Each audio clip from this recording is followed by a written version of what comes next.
Bismillahirrahmanirrahim. Assalamualaikum warahmatullahi wabarakatuh. Alhamdulillah Alhamdulillahilladzi hadana lihada wa ma kunna linahtadiya laula an hadana Allah. Wa ashhadu an la ilaha illallah wahdahu la syarika lah. Wa ashhadu anna sayyidana wa maulana wa nabiyyana Muhammadan abduhu wa rasuluhu wa safiyuhu wa khaliluhu. Allahumma salli wa sallim ala sayyidina Muhammadin miftahi babi rahmatillah adada ma fi ilmillah salatan wa salaman daimaini bidawami mulkillah wa ala alihi wa sahbihi wa man walah wa la hawla wa la quwwata illa billahil aliyyil azim. Amma ba'd, fanawayna ta'alluma wa ta'alim kama nawahu aslafuna as-salihun. Allahu yudkhilu niyatina fi niyatihim wa a'malana fi a'malihim wa maqasidana fi maqasidihim. Rabbi shrah li sadri wa yassir li amri wahlul 'uqdatam min lisani yafqahu qawli wa saddid lisani wahdi qalbi bijahin nabi was sahbi wal ali. Amma ba'd. Ma'asyiral hadirin, ma'asyiral ummahat wal aba wa jami'it talabah rahimani wa rahimakumullah. Alhamdulillah, bersyukur kita kepada Allah Subhanahu wa ta'ala yang masih memberikan kepada kita hidayahnya, petunjuknya, membimbing kita kepada jalan yang baik, mengumpulkan kita bersama-sama di tempat yang paling mulia, yaitu rumahnya Allah, masjid, untuk menunaikan salat yang paling mulia, yaitu salat subuh. Dan juga ini semua perlu kita perhatikan dan kita sadari terus bahwasannya murni hidayah ini datang dari Allah, bukan dikarenakan keilmuan kita, bukan dikarenakan kehebatan kita, bukan dikarenakan kemampuan kita atau kecerdasan kita. Tidak. Semuanya ini adalah hidayah ketukan hati yang Allah ketuk di dalam hati kita, sehingga kita semua dapat berkumpul. Dan kita berkumpul lagi setelah salat untuk membahas kajian tentang fikih puasa. Akan hal ini Rasulullah SAW menjelaskan dalam hadis qudsi yang panjang, ya ibadi kullukum dhallun illa man hadaituhu fastahduni ahdikum. Duhai hamba-hambaku, seluruh kalian itu sesat. Maksudnya tidak mengetahui bagaimana tata cara menghambakan diri kepada Allah, bagaimana tata cara untuk menggapai ridha Allah, menjalankan perintah-perintahnya dan menjauhi segala larangan-larangannya. Illa man hadaituhu, kecuali orang yang aku berikan hidayah kepadanya. Fastahduni, kata Allah, mintalah hidayah kepadaku. Ahdikum, niscaya aku akan berikan hidayah kepada kalian. Ulama mengatakan dalam hadis ini Allah Ta'ala nyuruh kita minta hidayah sama Allah, karena memang murni hidayah itu datangnya dari Allah, bukan dari kecerdasan, keilmuan, kemampuan atau apapun yang kita miliki, tapi itu murni datangnya dari Allah Subhanahu wa Ta'ala. Baik, di pertemuan yang lalu masih kita dalam kajian fiqhus siyam. Di pertemuan yang lalu kita sudah mengatakan insya Allah kita akan menyampaikan beberapa permasalahan penting. Semampunya kita pilih pembahasan yang terpenting yang sangat kita butuhkan. Insya Allah kita akan menyampaikan 9 pembahasan. Di pertemuan lalu kita sudah membahas 2 pembahasan. Apa saja syarat-syarat agar terkena kewajiban puasa? Siapa saja yang wajib untuk berpuasa? Kemudian yang kedua sudah kita bahas juga rukun-rukun puasa. Dan insya Allah pertemuan kita kali ini kita akan membahas dua pembahasan lagi. Yang kita akan bahas syarat-syarat sah puasa dan hal-hal yang disunnahkan ketika berpuasa. Baik, kita mulai. Bismillahirrahmanirrahim. Qala al-musannif rahimahullahu ta'ala wa nafa'ana bihi wa bi'ulumihi wa bi'ulumikum fid dharain amin. Syurutu sihhati shaumi arba'atun.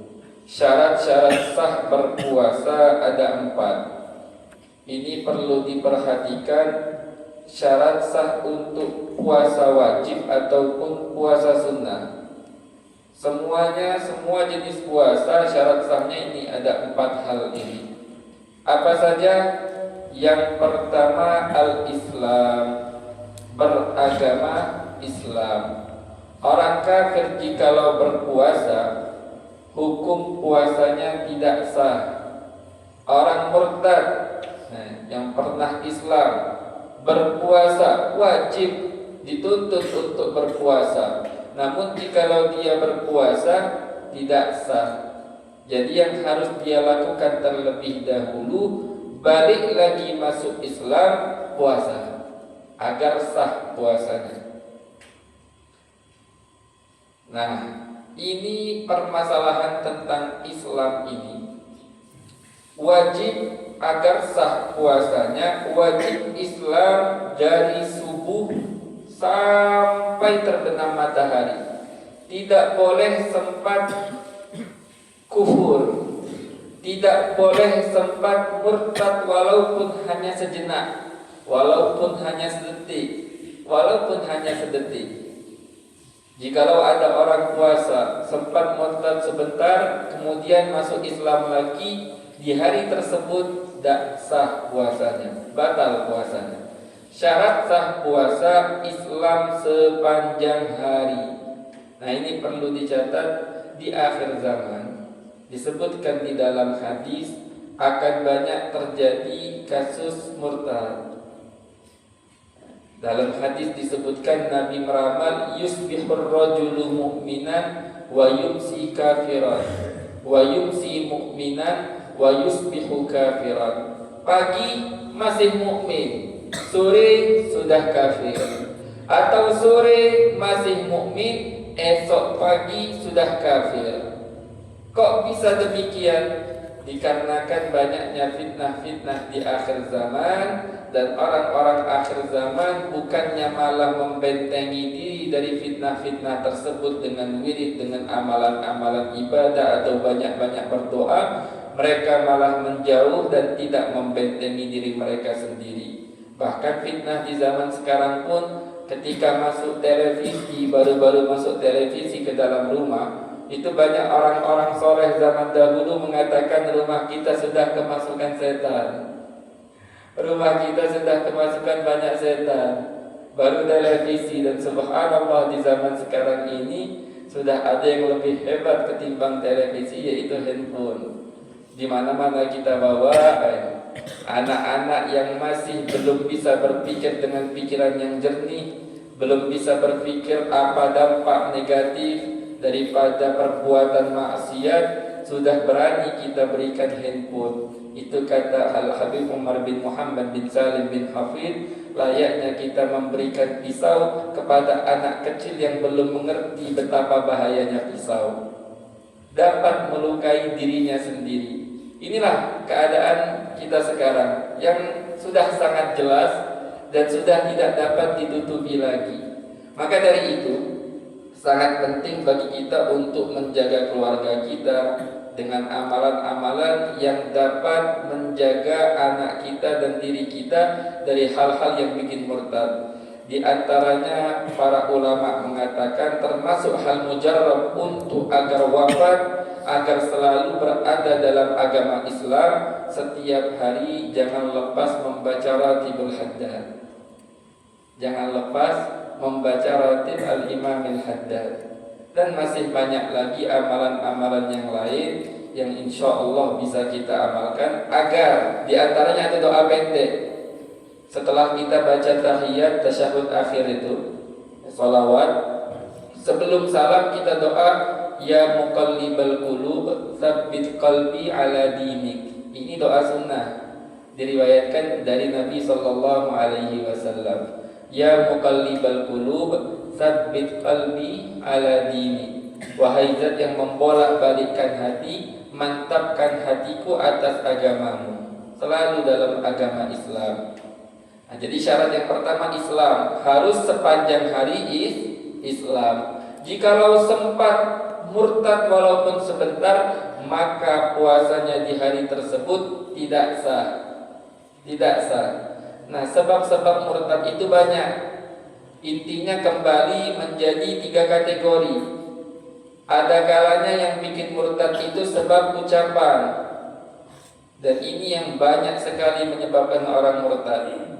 Ada juga dengan sebab tingkah perbuatan, seperti sujud kepada patung atau sujud kepada makhluk. Ada juga dengan keyakinan yang ada di dalam hati, keraguan-raguan yang ada di dalam hati. Ini termasuk hal yang dapat membuat murtad. Ada banyak sekali hal-hal yang bisa membuat seorang hamba murtad. Paling penting lidah dijaga dari bercanda dengan bawa-bawa nama Allah, nama malaikat, nama para nabi, nama kitab-kitab suci. Jangan pernah bawa-bawa hal yang sakral dalam agama ke dalam candaan kita. Karena sebagian candaan-candaan dengan membawa-bawa agama, sadar atau tidak sadar, ulama sudah menyebutkan di dalam kitabnya, termasuk hal yang bikin kufur jikalau bercanda seperti ini, seperti itu. Contoh, sebagian ulama mengatakan jikalau ada seorang hamba dia bercanda dengan temannya yang lain seperti ini, andai kata engkau nabi sekalipun, jikalau engkau yang berbicara, aku tetap tidak akan percaya. Kata sebagian ulama, ini termasuk hal yang dapat membuat orang yang berbicara dengan ucapan tadi kufur, murtad dari ajaran agama Islam. Maka dari itu ketika Nabi Shallallahu Alaihi Wasallam membahas tentang bahayanya lisan, bahayanya lidah di dalam suatu hadis, ada seorang sahabat yang bernama Mu'ad. Wahai Rasulullah, masa orang bisa tersungkur ke dalam api neraka dikarenakan sebab hanya lidah, ucapan yang keluar dari lidahnya?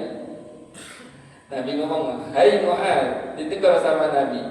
Justru itulah yang bikin orang banyak masuk ke dalam api neraka, terjun ke dalam jurang api neraka, tersungkur karena tidak dapat menjaga lidahnya. Maka dari itu sangat penting kita perhatikan urusan-urusan lidah ini. Terlebih lagi seputar tentang agama. Jangan pernah kita bercanda membawa-bawa rukun iman, rukun Islam atau semisalnya. Ini yang pertama, syarat sah pertama Islam. Kemudian yang kedua al-aql, berakal, sadar akalnya. Kalau orang yang tidak sadar akalnya, apakah sah puasanya? Orang yang tidak sadar akalnya ini, enggak sadar, itu terbagi menjadi 5 jenis bisa kita bagi. Yang pertama gila.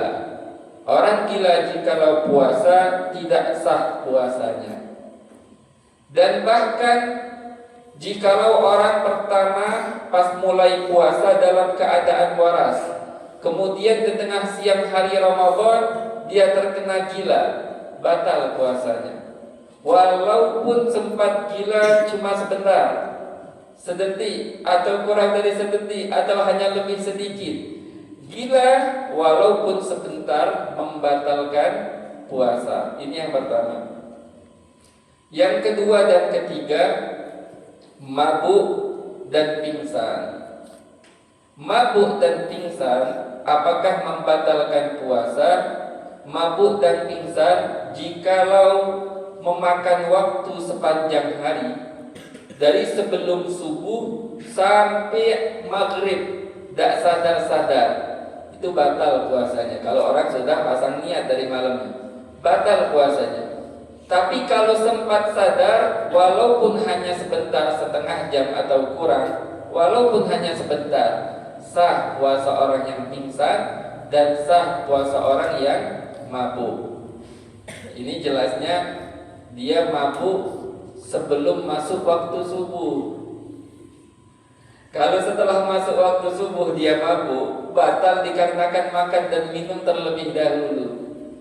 Jadi untuk orang mabuk itu jelas gambarannya jikalau dia sudah mabuk sebelum masuk waktu subuh. Ini yang kedua dan yang ketiga. Yang keempat, orang kesurupan. Orang kesurupan itu hukumnya persis sama orang yang terkena gila dalam hukum puasa. Orang yang kesurupan walaupun hanya sebentar di tengah siang hari Ramadan, hukum puasanya batal. Hukum puasanya batal walaupun hanya sebentar kesurupannya. Ini yang keempat. Kemudian yang kelima, tidur.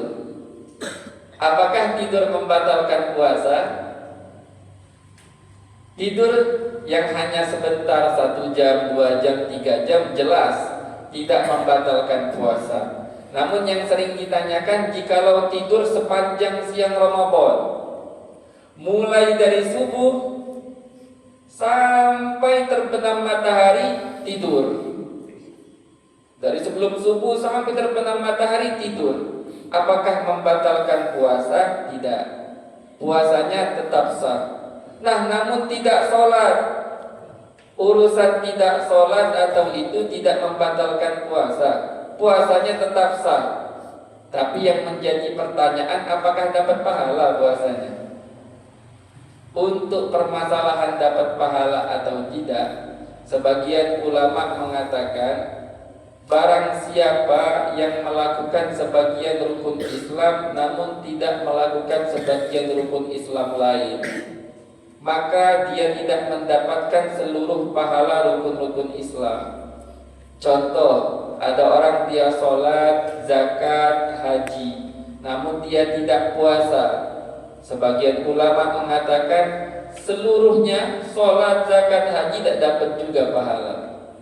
Atau sebaliknya, dia sholat meninggalkan, puasa, zakat, haji dia lakukan, tidak dapat pahala puasa, zakat, dan haji. Ini menurut sebagian ulama. Jadi perlu kita perhatikan, tidak boleh pilih-pilih dalam urusan agama ini. Yang diwajibkan kita lakukan, yang tidak diwajibkan, jikalau sunnah kita usahakan untuk kita lakukan. Ini ajaran syariat. Ini yang kedua. Jadi untuk syarat sah kedua berpuasa itu berakal. Nah, orang yang tidak sadar akalnya terbagi menjadi 5. Tadi kita jelaskan. Gila, pingsan. Gila dan pingsan ini gila dan kesurupan itu hukumnya sama, walaupun hanya sebentar membatalkan puasa. Kemudian yang ketiga, yang keempat, pingsan dan mabuk itu membatalkan puasa jikalau menghabiskan sepanjang hari puasa. Dan yang terakhir, tidur tidak membatalkan puasa meskipun sepanjang hari. Ini syarat yang kedua. Kemudian syarat yang ketiga, wan naqa'u minal haidi wan nifas, suci dari haid dan nifas. Wanita yang haid dan nifas jikalau berpuasa tidak sah puasanya. Bahkan jikalau ada yang masih ngotot untuk berpuasa, tujuannya untuk beribadah, sudah batal, bahkan tidak dapat pahala, malah mendapatkan dosa. Karena sengaja melakukan ibadah yang dihukumi batal oleh syariat, itu termasuk dianggap dalam pandangan syariat seakan-akan mempermainkan hukum. Maka dikarenakan itu wanita haid tidak sah puasa dan tidak diperbolehkan untuk puasa. Namun apakah wajib dia di siang hari makan, minum, atau melakukan hal-hal yang membatalkan puasa, tidak wajib. Yang penting jangan niat puasa. Tidak mau makan, tidak mau minum, terserah. Yang penting jangan niat puasa, jangan niat untuk beribadah puasa. Ini untuk hukum wanita haid dan nifas. Jadi haid dan nifas itu membatalkan puasa, meskipun hanya sebentar, meskipun di penghujung hari Ramadan, di penghujung hari daripada hari tersebut, sebelum terbenam matahari keluar darah haid atau nifas, batal puasanya. Nah, ada permasalahan juga tentang lahiran. Apakah lahiran membatalkan puasa, melahirkan anak? Jikalau ada darah haid dan nifas, jelas sepakat ulama itu membatalkan puasa. Namun jikalau lahirannya kering, tidak ada darah haid, ada darah nifas sama sekali, tidak ada darah, apakah membatalkan puasa? Banyak ulama yang mengatakan tetap membatalkan puasa. Sebab ada sebagian wanita itu lahirannya kering. Mungkin kalau di Indonesia jarang, namun di sebagian negara, daerah Eropa atau daerah-daerah sana, sebagian mereka kalau lahiran kering wanita-wanitanya. Di sebagian daerah itu sakit, masya Allah ya. Tidak ada pelincin kalau bahasa gitu. Alhamdulillah ya. Alhamdulillah keluar darah, alhamdulillah. Tapi kalau banyak keluar darah juga mengerikan. Maka yang paling bagus segala hal itu tengah-tengah. Khairul umuri awsatuha, tengah-tengah. Ini yang kedua. Kemudian ini syarat yang ketiga, suci dari haid dan nifas. Kemudian syarat yang keempat, wal ilmu bikaunil waqti qabilan lis-shaum, dan mengetahui bahwasannya waktu puasa hari ini itu waktu yang diperbolehkan oleh syariat untuk dipuasai. Harus seperti itu. Jadi 1 tahun penuh itu kita boleh puasa kecuali dalam 5 waktu, kecuali dalam 4 waktu. Tidak diperbolehkan untuk berpuasa. Apa saja 4 waktu ini? Yang pertama hari raya, baik Idul Fitri ataupun Idul Adha. Tidak sah puasa di hari tersebut dan haram hukumnya. Ini yang pertama. Kemudian yang kedua, waktu yang tidak sah untuk dipuasai yaitu ayyamut tasyriq. Tanggal 11, 12, 13 Dzulhijjah, atau 3 hari berturut-turut setelah hari raya Idul Adha. Ini yang kedua. Barang siapa yang puasa di hari-hari tersebut tidak sah dan haram hukumnya bahkan. Yang ketiga, tanggal 30 Sya'ban, jikalau ada keraguan-raguan di tengah masyarakat apakah sudah masuk 1 Ramadan atau belum. Sebab tahun Hijriah itu 1 bulannya terkadang 29 hari, terkadang 30 hari. Jadi setelah tanggal 29 Sya'ban bisa jadi esok itu 1 Ramadan atau masih 30 Sya'ban. Nah, jikalau tanggal 30 Sya'ban pemerintah menetapkan ada tanggal 30 Sya'ban, sedangkan orang-orang masyarakat sekitar agak heboh, ada yang mengatakan aku sempat lihat hilal, hari ini sudah tanggal 1 Ramadan.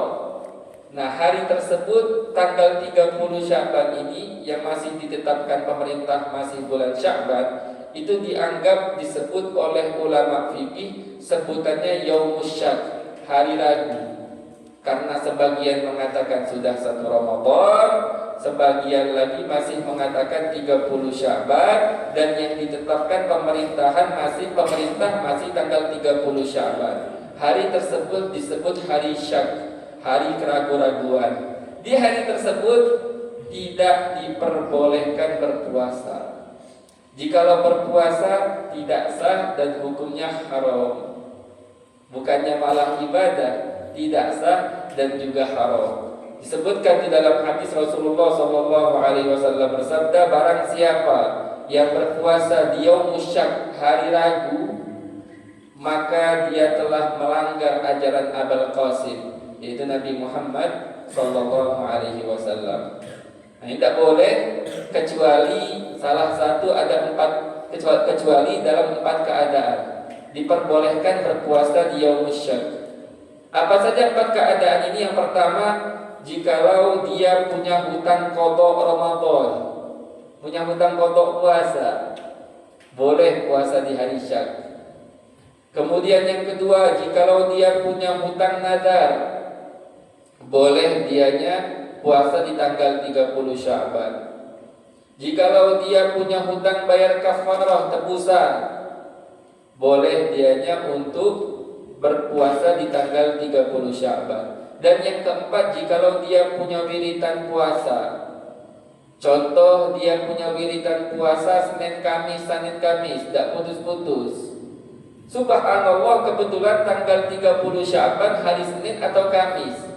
Untuk orang yang punya wiritan kebiasaan seperti ini, diperbolehkan khusus bagi dirinya untuk berpuasa pada tanggal 30 Sya'ban. Ini yang ketiga yang tidak diperbolehkan, tanggal 30 Sya'ban. Kemudian yang keempat, setengah terakhir dari bulan Sya'ban semuanya. Mulai tanggal 16 sampai akhir Sya'ban, itu juga tidak diperbolehkan oleh syariat untuk dipuasai, kecuali dalam 5 keadaan boleh. Apa saja 5 keadaan ini? 4 keadaan yang baru saja kita jelaskan tadi. Ada hutang qadha puasa, ada hutang kafarah bayar tebusan, ada hutang bayar nadar, atau ada wirid. Tambah satu lagi, jikalau dia sebelumnya berpuasa, boleh. Tanggal 15 Sya'ban dia puasa, lanjut tanggal 16, boleh. Lanjut lagi tanggal 17, boleh. Terus boleh, yang penting jangan putus. Putus 1 hari, contoh tanggal 18 putus, setelahnya tanggal 19, 20, 21 tidak diperbolehkan bagi dirinya untuk berpuasa. Jadi setengah akhir daripada bulan Sya'ban boleh berpuasa jikalau tanggal 15-nya kita puasa. Lanjut 16, 17, 18, 19, 20 boleh dilanjut, yang penting jangan terputus. Jadi kita ulangi sekali lagi, 1 tahun penuh itu diperbolehkan semuanya oleh syariat untuk dipuasai, kecuali di 4 waktu. Pertama, hari raya, baik Idul Fitri ataupun Idul Adha. Kemudian yang kedua, ayyamut tasyrik, yaitu tanggal 11, 12, 13 Zulhijjah. Kemudian yang ketiga, Yaumus Syak, yaitu tanggal 30 Sya'ban, yang belum ditetapkan oleh pemerintah masuk daripada bulan suci Ramadan, namun sebagian orang sempat heboh bahwasannya ada yang melihat hilal Ramadan. Kemudian yang keempat, tidak boleh puasa juga di sepertengah terakhir daripada bulan Sya'ban, tanggal 16 Sya'ban hingga akhir daripada bulan Sya'ban. Kecuali ada beberapa sebab, beberapa keadaan diperbolehkan di setengah terakhir bulan Sya'ban bagi seorang hamba untuk mempuasainya. Nah, ini 4 syarat sah puasa. Kemudian kita masuk ke pembahasan selanjutnya, sunanus shaum, hal-hal yang disunnahkan ketika puasa. Katsiratu, sangat banyak sekali. Minha, kita akan bahas beberapa hal saja sesuai yang disebutkan di dalam kitab. Kalau untuk pembahasan sunnah-sunnah ketika puasa ini, biasanya di majlis-majlis tasawuf pun kita sering dengar. Baik di luar bulan suci Ramadan ataupun di bulan suci Ramadan, sangat banyak yang membahas hal ini. Jadi oleh karena itu, untuk mengambil hal yang lebih penting, yang takut kita kelewatan, kita tidak ambil banyak-banyak sekali pembahasan seputar kesunahan-kesunahan puasa. Nah, yang kita akan bahas yang pertama, ta'jilul fitri. Sunnah kalau bagi orang yang berpuasa, bukanya cepat-cepat, buka puasanya cepat-cepat. Jadi buka puasa cepat-cepat itu hukumnya sunnah, tapi tidak secara mutlak. Intinya cepat-cepat berbuka puasa itu ada 3 hukum. Ada kalanya sunnah, ada kalanya boleh-boleh saja, ada kalanya malah haram. Kapan sunnah? Jikalau yakin matahari sudah terbenam. Yakin itu 100%. Yakin sudah terbenam matahari, maka sunnah bagi orang tersebut untuk berbuka puasa cepat-cepat. Ada kalanya hukumnya mubah, boleh-boleh saja. Jikalau dia mempunyai dugaan kuat dengan ijtihadnya dia, dengan usaha dia mencari-cari tahu, ini boleh cepat-cepat. Kemudian yang terakhir haram. Kapan haram cepat-cepat berbuka puasa? Jikalau masih ragu, 50-50, 50-50, sudah terbenam atau belum, sudah terbenam atau belum. Ini belum boleh untuk cepat-cepat berbuka puasa. Wajib nunggu sampai sekiranya dugaannya menjadi dugaan kuat, yang betul-betul kuat, baru diperbolehkan untuk membatalkan puasa. Jadi ada 3 hukum. Nah, sunnah itu jikalau sudah yakin.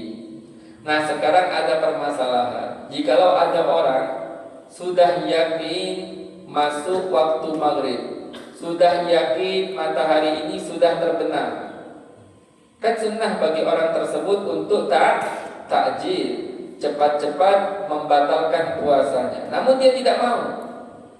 Nanti aja, belum lapar, belum haus. Apa hukumnya? Boleh.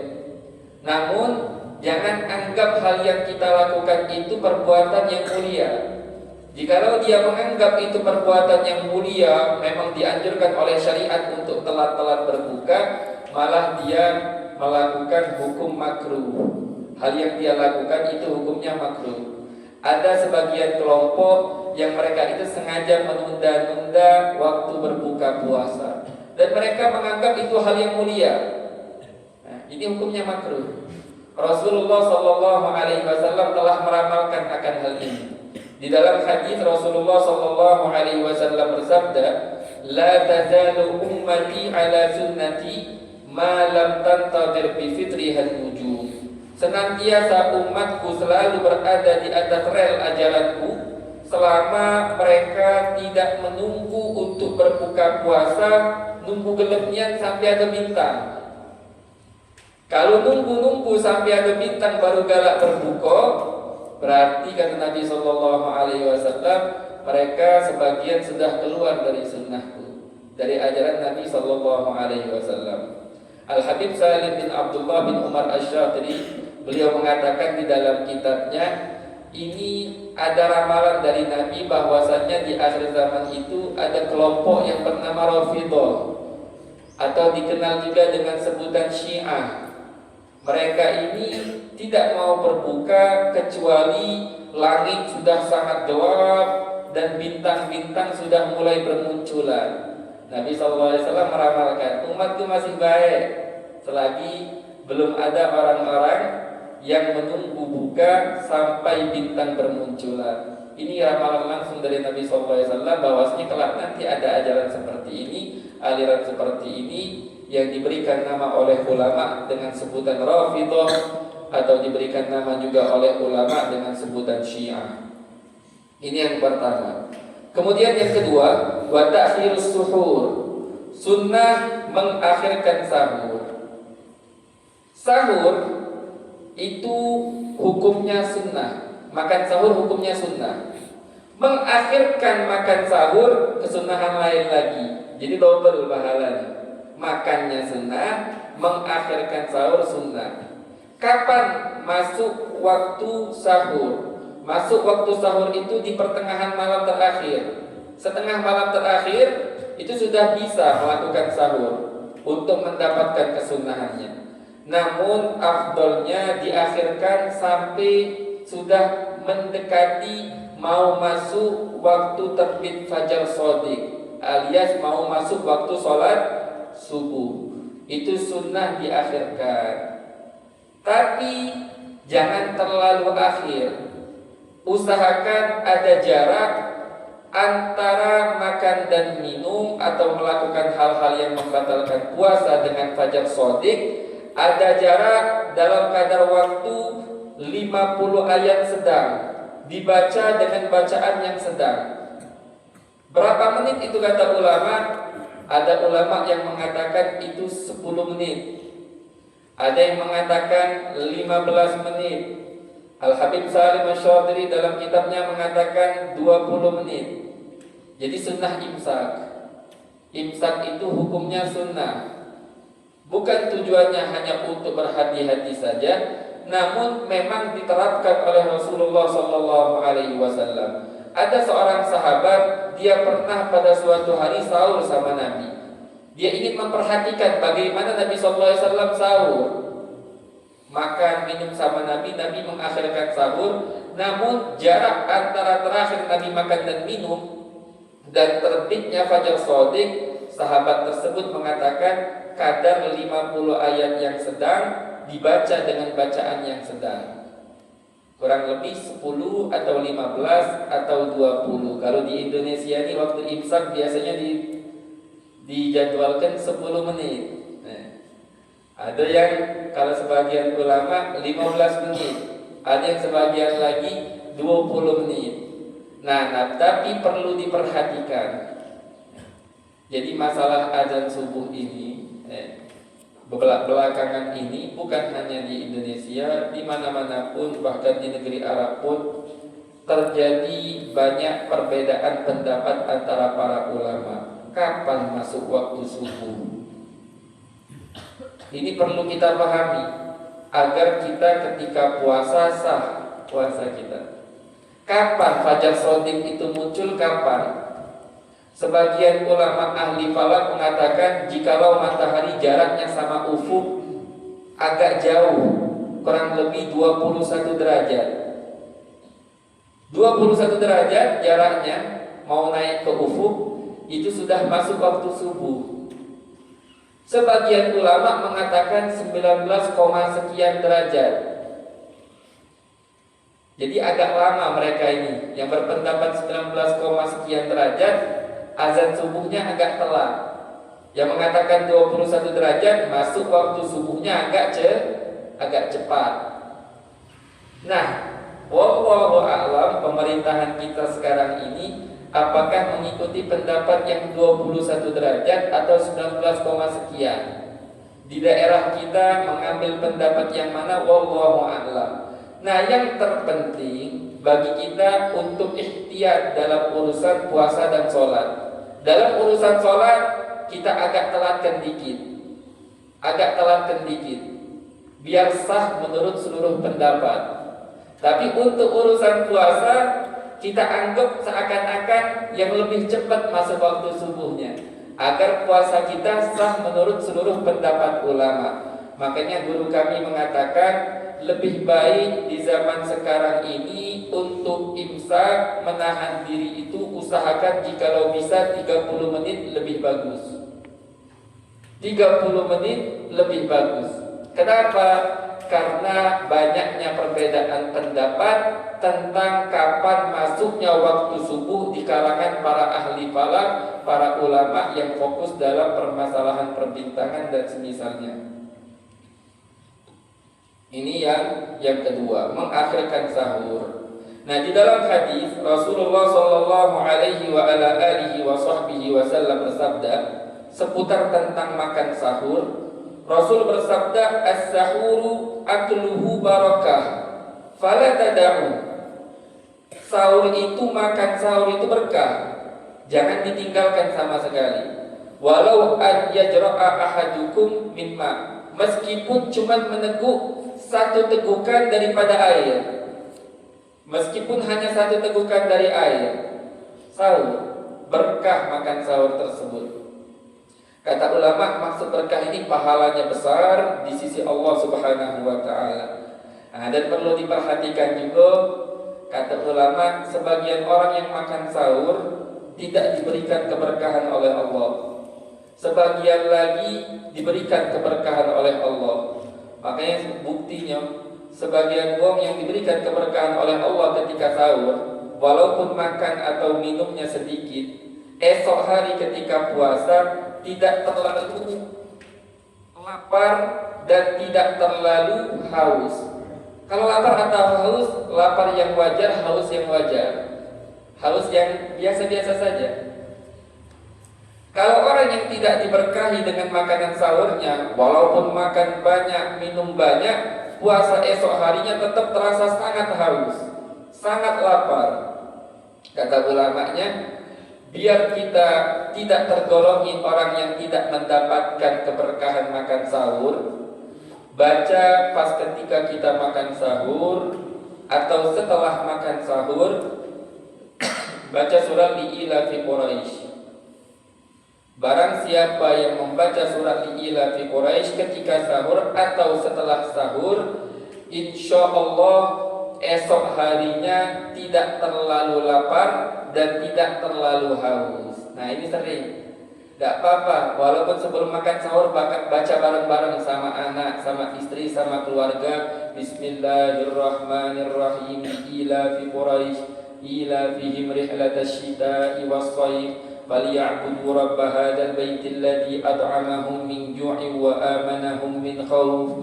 Biar tak laparnya, biar tak terlalu haus ketika puasa di esok hari. Tidak harus bulan suci Ramadan, kapanpun kita mau puasa, baca surat Li'ila fi Quraisy ketika kita sahur. Masih banyak lagi kesunahan-kesunahan puasa, mungkin kita akan sampaikan di pertemuan-pertemuan yang akan datang insya Allah. Sebelum kita tutup, perlu diperhatikan sahur juga disunnahkan makan kurma. Sebagaimana berbuka puasa sunnah makan kurma, sahur disunnahkan juga makan kurma. Nah, insya Allah urutannya apa yang paling afdal, insya Allah kita akan jelaskan di pertemuan yang akan datang. Mungkin sekian. Sebelum kita tutup, apabila ada pertanyaan seputar tentang fiqhus siyam yang kemarin kami jelaskan atau hari ini yang baru kita bahas, dipersilakan.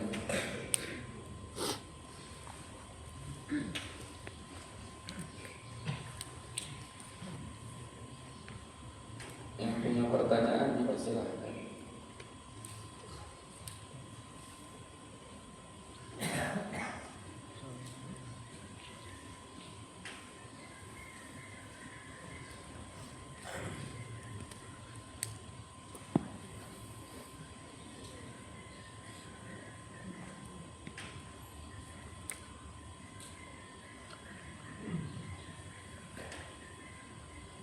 Kemarin kita sempat membahas orang safar itu wajib tetap berpuasa.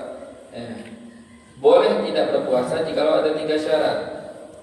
Syaratnya safarnya harus safar bukan maksiat, safarnya jauh, dan sudah keluar dari perbatasan kota sebelum masuk waktu subuh. Jikalau salah satu syarat ini tidak ada, tidak boleh meninggalkan puasa, wajib tetap berpuasa. Ini mazhab Imam Syafi'i. Harus keluar dari perbatasan kota sebelum subuh. Kalau enggak. Nah, kita di zaman sekarang ini kebanyakan safar itu tiket-tiket pesawat, bis dan lain-lainnya pastinya setelah subuh. Jadi kalau dalam mazhab Imam Syafi'i kita tidak boleh batalkan puasa kalau kita tidak melewati atau keluar dari batasan kota sebelum masuk waktu subuh. Tapi ada pendapat dalam mazhab lain. Mazhab Imam Ahmad bin Hanbal mengatakan tidak masalah, tidak harus keluar dari perbatasan kota sebelum subuh. Setelah pun tidak apa-apa. Itu mazhab Imam Ahmad. Tapi kalau mazhab kita tidak. Ini perlu diperhatikan. Dan kita ini mayoritas di Indonesia ini bermadhab Al-Imam Syafi'i radhiyallahu anhu. Jadi kalau kita ada lihat orang yang tidak puasa, jangan seudon kita. Mungkin orang ini mengikuti pendapat madhab Imam Ahmad. Jangan seudon kita. Namun kalau untuk diri kita sendiri, amalkanlah madhab Imam Syafi'i kecuali sudah tidak tahan lagi niat. Baru tidak apa-apa kita mengikuti pendapat madhab Imam Ahmad. Mungkin sekian dari kami. Apabila ada kata-kata yang salah atau kurang baik atau kurang bagus, kami minta maaf dan kepada Allah kami memohon ampun. Bismillahirrahmanirrahim. Alhamdulillahirabbil alamin. Allahumma salli wa sallim ala sayyidina Muhammadin wa ala ali sayyidina Muhammad. Ya Rabbana a'tarafna bi annana qad arafna wa annaha asrafna ala laqad فَأَنْزِلْ عَلَيْنَا تَوْبَةً تَغْسِلُ لِكُلِّ حَوْبَةٍ وَاسْتُرْ لَنَا الْعَوْرَاتِ وَآمِنِ الرَّوْعَاتِ وَاغْفِرْ لِوَالِدِينَا رَبِّي وَمَوْلُودِينَا وَالْأَهْلِ وَالْإِخْوَانِ وَسَائِرِ الْخِلَّانِ وَكُلِّ محبة أو جيرة أو صحبة والمسلمين أجمع آمين ربي يسمع فضلا وجودا منا لا باكتساب منا بالمصطفى الرسول نحظى بكل سول بالمصطفى الرسول نحظى بكل صلى وسلم ربي عليه حتى الحب وآله والصحب عداد طش السحب والحمد لله في البدء والتناهي سبحانك اللهم وبحمدك أشهد أن لا إله إلا أنت أستغفرك وأتوب إليك وصلى الله على سيدنا محمد وعلى آله وصحبه وسلم والحمد لله رب العالمين. هكذا مني والعفو منكم. والسلام عليكم ورحمة الله وبركاته.